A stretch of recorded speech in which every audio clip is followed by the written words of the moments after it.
International human rights council IHRC کا اجلاس international award یافتہ انسانی حقوق کے علمدار، امن کے سفیر، راہنامۂ مشرق، شاعر اور ادیب، محقق، سینئر صحافی اور دانشور محترم ڈاکٹر ذاکر حسین عادل کی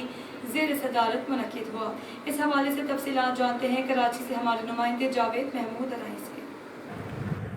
جی بالکل، international human rights council IHRC کا اجلاس انٹرنیشنل ایوارڈ یافتہ انسانی حقوق کے علمدار، امن کے سفیر، کہنہ شاعر،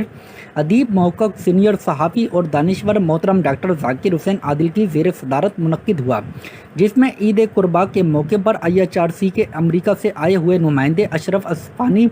سوئٹزرلینڈ سے آئے ہوئے نمائندے فراز لیاقت، دبئی سے آئے ہوئے نمائندے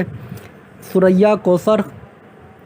جاپان سے آئے ہوئے نمائندے سید عروج الحسن، کینیڈا سے آئی ہوئی نمائندہ میڈم علی کوثر، جرمنی سے آئے ہوئے نمائندے تاج عالم صدیقی اور دیگر ممالک کے نمائندگان نے شرکت کر کے محترم ڈاکٹر ذاکر حسین عادل کو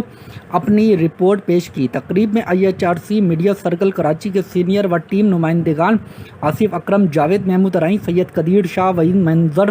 احتشام علی، میر علی گوہر بلوچ، ذوالفقار احمد، فہیم قریشی، عمران عزیز، اقبال احمد خان، حنا مشتاق، فیصل آفتاب، ملک سکندر، حارث خان، عرفان شیخ اور دیگر نے بھی شرکت کی۔ اس موقع پر شرکائے اجلاس نے اپنے اپنے تاثرات میں کہا ہے کہ ہم سب فخر محسوس کرتے ہیں کہ ہمیں محترم ڈاکٹر ذاکر حسین عادل کی زیر سرپرستی کام کرنے کا اعزاز حاصل ہے۔ آپ نے پوری دنیا میں نہ صرف پاکستان کا وقار بڑھایا بلکہ بر اعظم ایشیا کا وقار بھی بڑھایا ہے۔ آپ نے اقوام متحدہ انسانی حقوق کے انٹرنیشنل آرٹیکل کے فروغ کے لیے کشادہ دلی اور گوشہ نشینی کے ساتھ کام کیا، وہ لاجواب ہے، اور آپ کی تحریر کردہ کتابیں ہم سب کے لیے مشعل راہ ہے جن سے استفادہ کر کے دورس راہوں کا تعین کیا جا سکتا ہے۔ جی